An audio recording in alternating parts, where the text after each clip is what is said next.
Hi, everyone. My name is Jalissa Suarez, and I was diagnosed with idiopathic hypersomnia in 2017. I was studying for the MCAT, and I had a good night's rest the night before, and I was crashing, so I was like, okay, I need to run to my car. I fell asleep for 45 minutes, and then called my doctor and said, hey, I need to see you. Had been a few years since I was kind of trying different things, and then finally she scheduled me for a sleep study, and the diagnosis was right there. Hi everyone, my name is Ishika Sachdeva. So I have had sleep challenges for as long as I can remember, but also my memory isn't so great thanks to narcolepsy, so I don't really know what that means. But I credit, in a weird way, my dad's sleep apnea for the reason I was able to get diagnosed. So I had 2 back-to-back concussions in 2014 in high school while I was playing soccer, and the symptoms that I didn't know were symptoms of really anything and thought was just part of growing up and was told, you know, you're just tired, it's pretty normal, became very exacerbated. And my dad, because he has sleep apnea and experience with sleep disorders, he suggested I see a sleep doctor. So for the next year and a half or so, I was in and out of school a lot and lost a lot of friends along the way, had a lot of difficulty with school staff and a lack of understanding from them. Teachers would humiliate me, and so it was a really hard time. After 2 sleep studies and just a lot of trying to understand what I was going through, I was diagnosed with type 2 narcolepsy, and that was in 2016, right before graduation from high school. So I went to college. I felt like I got thrown in the deep end and didn't know how to swim. But through Narcolepsy Network, which my dad introduced me to, I learned a lot about myself and my condition and that I wasn't alone. And I also found out that I actually do have cataplexy. So it's been such a long learning journey. I finally graduated college after about 5.5 years and almost a year-long leave of absence. That was long overdue. And now I'm working in Philadelphia as a paralegal. So it's still an ongoing journey, but I've learned a lot along the way through everyone that I've met through Narcolepsy Network. Hello, everybody. I am Herlicia, and I was diagnosed with narcolepsy 1 with cataplexy in 2004. And while all these pictures being taken, hope y'all taking my good side.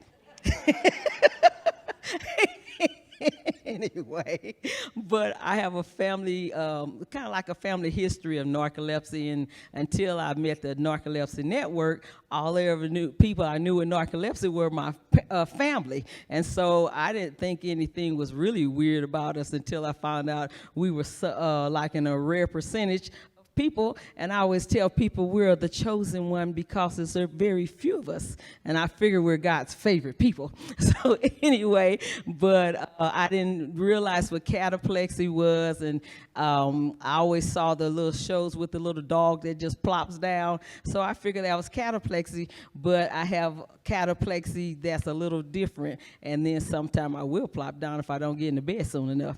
So that's all I'm going to say about right now. I let the good doctor, get to it. One thing I just to go back, Ishika, right? Is your just the cataplexy? It came up later. So could you just talk a little bit about that? Yeah, sure. So I found out at a narcolepsy conference a few years ago. I was talking to a fellow youth ambassador for Narcolepsy Network, and we were just talking about our experiences. She has very profound cataplexy where she will have a full body collapse. But we were talking about the varying degrees of it, and we started laughing very hard about some, just our shared experience, and that's when I kind of said, I actually think I have cataplexy because my face started drooping from laughing so hard. And my whole life I thought, I'm crying because I'm laughing so hard. Sometimes we laugh that hard that we cry. So I just thought it was that until I realized the face drooping probably doesn't happen to most people. I would lose control of my muscles, and then I would feel like I'm frowning, and I was probably scaring people around me when I'm actually internally having a great time.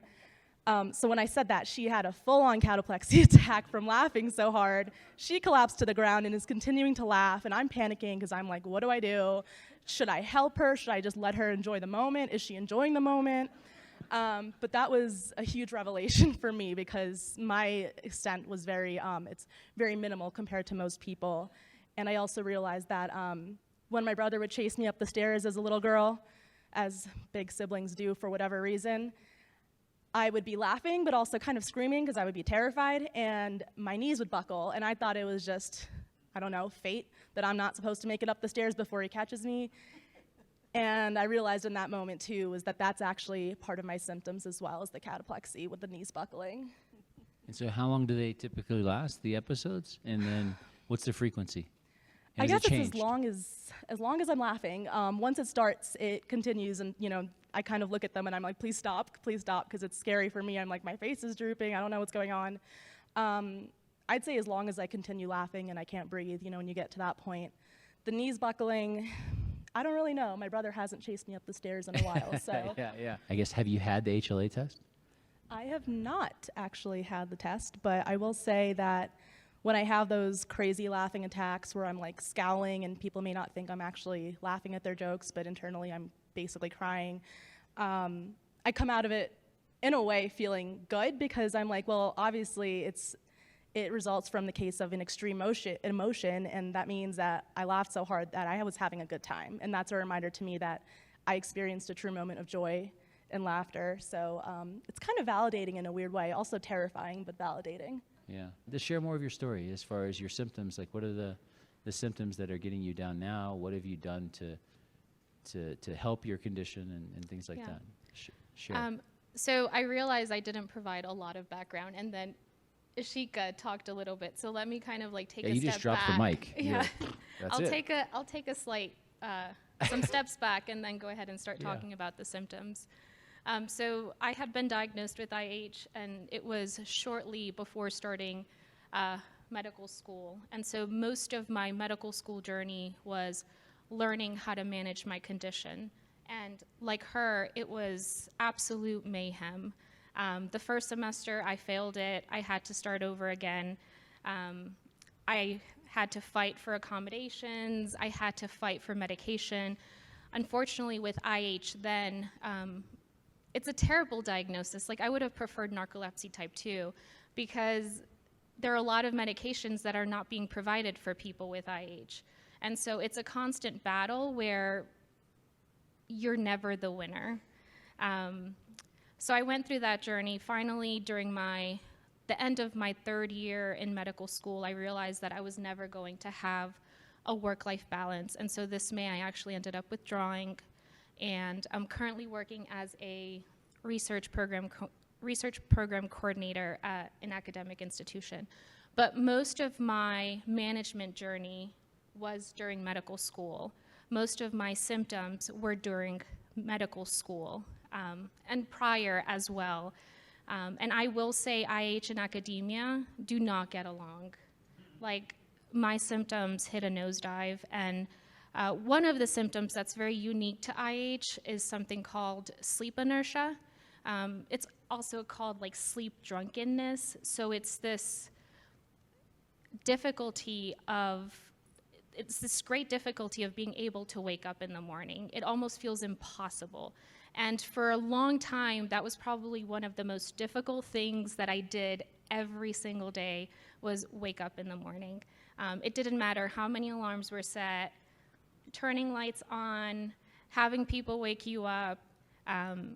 There was just this dire need to just sleep. And it wasn't just the desire to sleep, but it was also physically difficult to get out of bed. It almost felt like there was a kind of a ton of bricks weighing on you. So I don't know if that's how cataplexy feels, but I feel that's the closest I felt to feeling a cataplectic episode. So that was fairly prominent before medications and lifestyle changes and everything else. So there were times that I could snap out of my sleep inertia.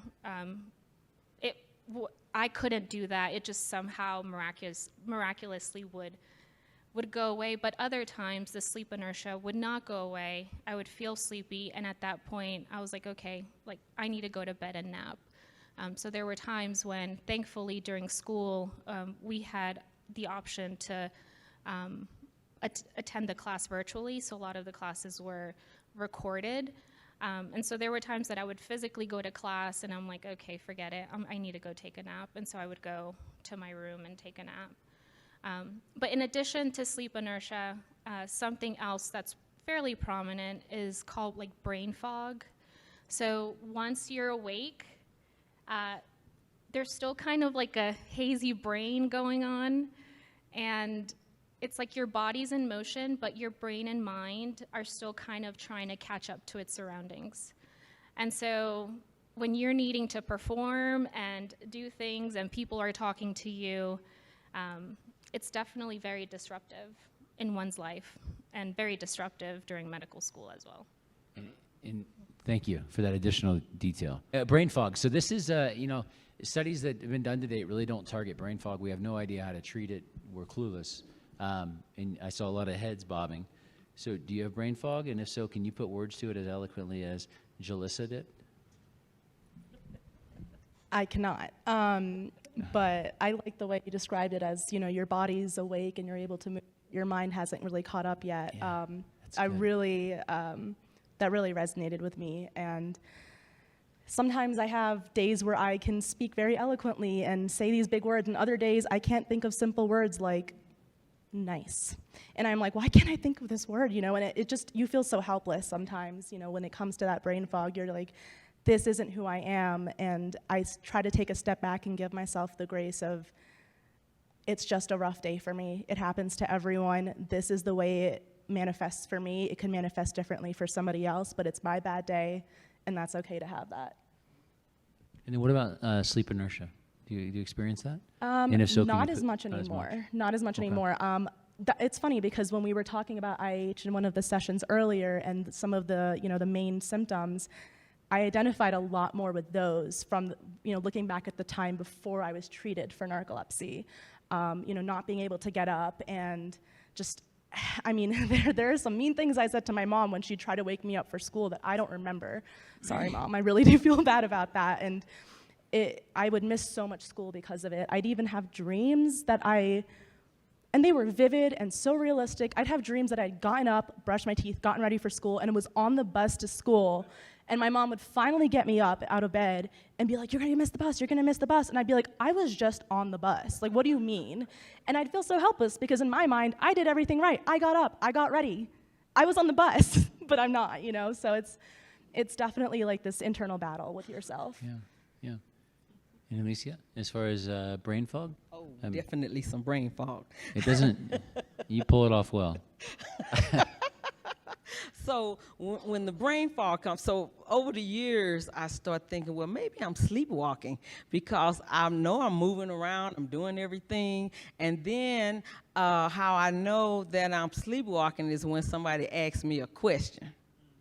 And then I'm going like, then I'm playing this game like, the person who on the superhero thing, and they got the red cape, the blue cape, or whatever, and they be like, oh, you mean Superman? You mean so-and-so? And I'm going, yeah. Like the other day, I was trying to tell my daughter about the new Aquaman movie coming on. Could not think of the man's name. All I knew was the man in the water, and that he was over the sea, and I was saying everything. She said one now. I said, nope, that's not him. Then she said it. I said, that's the man. So I played these games, but I didn't realize I would be sleepwalking. And so it was this nurse that used to live above my apartment, and they were doing a study on children with sleepwalking in the daytime. And their eyes are open, they're doing everything. And when I was explaining to her, that's what she said, that I was doing a type of day sleepwalking. Mm-hmm. And so, but it's really like she was saying how hard it is. You want to get the words out, and you can't get them out. They're just hitting there because your brain is sleeping while your body is moving around. So I understand.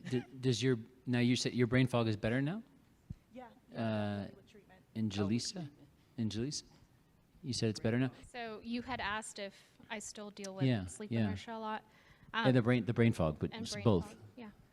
So no, that's the quick answer. Not as much as I once did. I will say medication really was a huge help for me, but it took 4 painful years to get to that point, not just finding the right medication, but titrating it to an optimal level, and then working with a provider who's willing to work with you. And so it doesn't happen overnight, and I mean, everybody's at a different point when it comes to medication, but just be patient with yourself, have grace with yourself. It's going to be a journey, but I mean, you will get to a point where you will be in a better place. And yeah, thank you for that additional comment. Of all the symptoms that you're battling now, this is open up to all of you. When presented, are you still dealing with those same symptoms? And I know Jalissa said that yours has changed, and if so, what is your new symptom? Like, what are you currently battling, and what is holding you back now?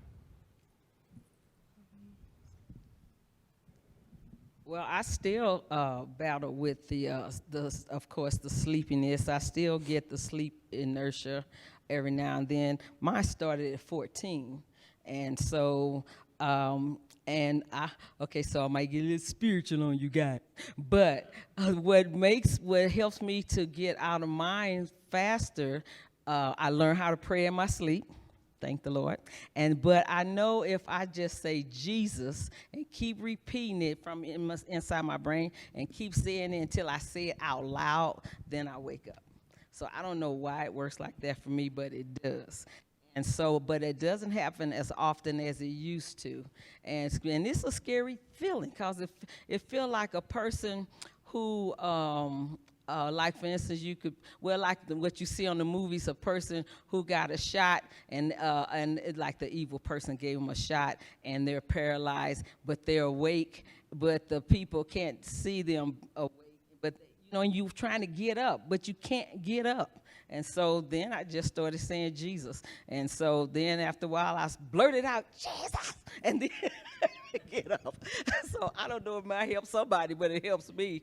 But I don't have those attacks often, but I do still have the cataplexy if I take one medication that works, and that's that imipramine. For some reason it works for me. And if I don't take it, then not only do I turn into a whole different person, into Mrs. Hyde, and then I start bumping into things and dropping things. My eyes start twitching and all these things. So I have to have that one medication for sure. So anyway. Thank you. Go ahead. I'd say for me is I still get excessive daytime sleepiness and some symptoms here and there because the sleep deprivation never fully goes away. But is the nighttime discipline in a way, because I can get really tired all of a sudden and I'm ready to go to bed and I'm like, okay, as soon as I lie down, I'll take my medication and I'm just gonna pass out. But then I'm also like, I do wanna do my nighttime routine. I wanna make sure I brush my teeth, wash my face, take care of myself. But I also, when I do that, once I do, I feel more alert and I can't go to sleep the way I was hoping I would. When I was so exhausted. So my mind is very active at night sometimes, and it becomes hard to kind of find that balance between, honoring the symptoms I experienced from my narcolepsy and just generally as a human being wanting to go to sleep, but also taking care of the rest of my body, because I can't just not do those things at night. I shouldn't not brush my teeth every night. It's important to also take care of your oral hygiene. And so finding that balance and also being a little disciplined with that, like even if I'm mentally more awake, to just try to force myself to try to sleep, has been very difficult, and it still is for me. And it affects, the rest of my day, and then it kind of trickles on into the next day and the next day. So that's something I'm still working on. Thank you. I think right now, I think you're good. Right now, I would say the primary symptom is excessive daytime sleepiness, but it's not to the extent that it once was. I continue to take naps a few times a week, and so I had requested that accommodation, and so there aren't any sleeping rooms. Unfortunately, I can't go into a call room because I'm not a medical student, and I'm not a resident, and I'm not an attending physician. but there is a lactation room. And so I created a sign that says, "Do not disturb," or "Knock the door." I lock myself in there. I have a sleeping bag, property of the academic institution with the number, and I just take the time to nap. And I'm okay with it. I'm not trying to fight my body.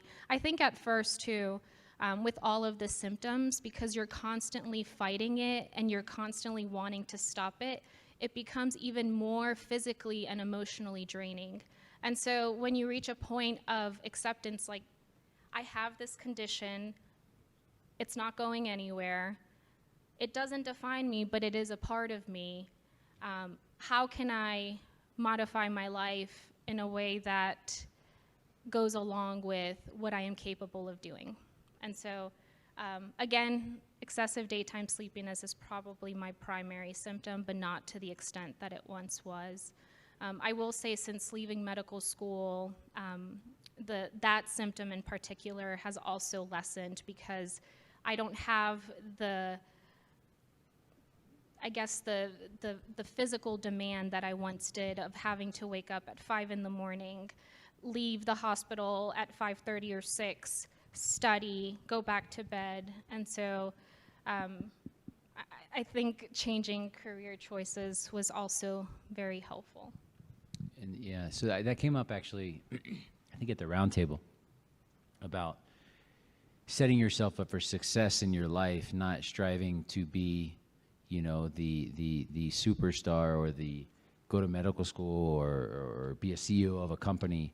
Not saying you can't do it, but you know, you have to pick your battles, set realistic goals and practical goals to set you up for success, because that's a hard choice, and that was a hard choice, but it's a choice that you can always reflect on and certainly keep that packaged up, but you're not going to be challenged every single day, and potentially it was a one point in time decision, and now it's behind you, you know? So I think that's very commendable. Sleep duration, Jaleesa, how did you optimize that? How did you do that? Because you were challenged with long sleep at some point, correct? Yes, I was. I was able to, I've always been a sleepyhead. I remember being a sleepy child since I was like 4 or 5. As soon as Mom would get in the car, I would sit in the passenger seat, lay down, and just fall asleep and then wake up. The long sleep duration happened throughout my life. I could sleep anywhere from 8 to 11 hours. And whenever I would start my day, there were times that I had enough energy, but then there were other times, despite having long and what I considered restful sleep, I still had to take a nap. And so that sleep wasn't enough. I will say, once I started graduate studies, I didn't have the liberty to sleep as long. So I was normally sleeping anywhere from 7 to 8 hours. But again, medical school definitely exacerbated my idiopathic hypersomnia, just because the schedule was not, was kind of in conflict with the condition itself. So that was something that I had to do. I had to force myself to sleep less. But honestly, medication has kind of taken that away completely. I usually sleep anywhere from 7 to 8 hours, and I'm fine. Nice. After that. Yeah. And let me just add, oh yeah, good. Without medication, before, my naps would last for a couple of hours, and I would lay down and fall asleep, and then woke up, felt lovely. But now when I nap, I can nap for about 30 minutes to an hour. Again, it's different for everyone. People that have idiopathic hypersomnia, the pattern is that naps are not refreshing, but for me, that is not the case. Napping is very refreshing, and again, they're not as long as they once were. So Nice. Again, I attribute that to medication. Nice. Anything else you want to comment before we open? I think we're going to open it up to the floor. Yeah. Anything else? You don't feel like you need to, but anything else that you want to share? Yeah, a couple of things. So what Jalissa was saying about naps, something that really stuck with me, I think I heard it here first at one of the Narcolepsy Network conferences, is to take the nap before the nap takes you. And I really like that because a lot of times I'd wait until I was basically dragging my feet on the floor and my eyes were closing, and the naps wouldn't really help because I was just pretty much ready to sleep. Whereas if I feel that I'm, getting to a place where I need a nap and I take that 30-minute nap, I've discovered that I feel actually refreshed afterwards if I limit it to, 30 minutes or so. Another thing, going back to what you said about those alarms that shake around, I've tried the sonic boom alarm, the one that sounds like an explosion and it's terrifying. One, I don't like the way that makes me feel if I do wake up to it, which isn't often. But there is an app called Alarmy. I always plug it at these conferences because it has missions and there's a lot of customization to the alarms, and it's all free. I have mine set to math questions, I don't know why. But there's also one where you can take a picture of something, like for example, the toilet in your bathroom, and you cannot turn off the alarm unless you take a picture of that specific toilet. Like you cannot take a picture of a different one. It'll recognize that it's wrong and keep going off. So it forces you out of bed. At least, you can't snooze it, So that has been a lifesaver for me to wake up for my second dose of medication because I used to miss it all the time. Two more things. One, stretching. When I'm, first thing when I wake up, instead of picking up my phone, which is really hard, really helps because it gets the blood flow going, and I find that it really, really wakes me up, and it's something that we tend to forget to do nowadays because, we reach for our phones first thing in the morning, and then I realize that I don't even stretch sometimes for days at a time, and I'm like, why am I not doing that? It's really helpful for your body. It's supposed to be a natural instinct to do that. And lastly, for anyone in college or who's going to college, look into the resources you have. That has been a godsend for me. Your disability resources, advocate for yourself, understand fully what each accommodation entails, because sometimes they don't explain it in good enough detail, and you have a right to know what it entails. And a lot of times universities will have workshops, time management workshops, test-taking workshops, career services, in addition to the ODRs, so Office of Disability Resources, that they tend not to advertise very well, but when I started doing that, I started going to our mental health center, and they have free workshops and group sessions that you can do, and that really helped me get through college. It was a really difficult journey, but I think without that, I wouldn't have made it through. I love youngins. So for me, because I have sleep fragmentation, and what I don't do the naps because if I take a nap, then I'm not going to sleep well at night. That's just me.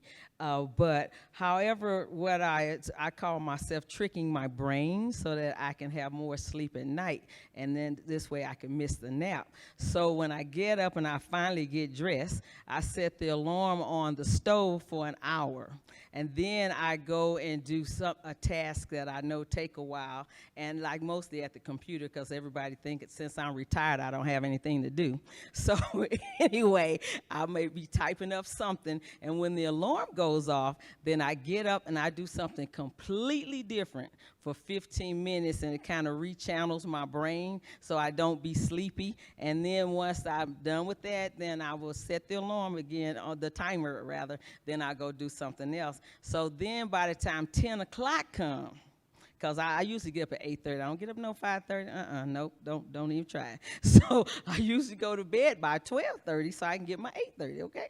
My 8 hours. So anyway, by the time 11 o'clock come, I feel the sleep coming, and then I hurry up and finish up whatever I got to do, like my bingo game, okay? So then when it's time to really go to sleep at 12:30, I hurry up and get into bed, but I have saved my sleep. And so I get anywhere from 2 to 4 hours straight sleep before the fragmentation start. And so after that, then, okay, 1 hour or 2 hours. One time it was 10 minutes. I thought that the world was crazy. I was going like, who does 10 minutes sleep? So anyway, but I can get better sleep if I skip my nap. Okay. Yeah, thank you. I don't know.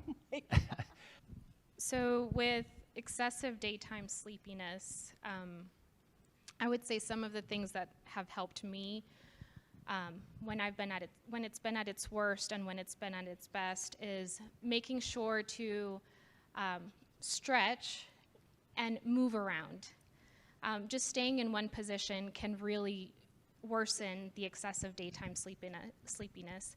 For whatever reason, going to the sink and putting some water on my eyes helps wake me up a little bit. That's actually a protocol. Kate Kaplan did a study called, I think it has, the acronym is RISE, but that's one of the things that she says in this. And I think that article was written for bipolar, because bipolar have a lot of sleep inertia as well and trouble waking up. And that actually that's a protocol. Well, I discovered that and I continue to do it. I've been doing it for years. Yeah. And then the other thing too is just whatever your symptoms are, just try to be very introspective as to what's worsening them and see what you can do to make those symptoms better. Because yes, medication is a godsend, lifestyle changes in mindset, but there are things that you could potentially do if you kind of have a better sense of like what's making this worse and how can I curtail this. Nice. Awesome, you guys. You guys did an awesome A+ job. Really good. That's a wrap. Done. Hey, everyone, stand up, give these three a real round of applause, please. I mean, they did an excellent job. I mean, holy moly.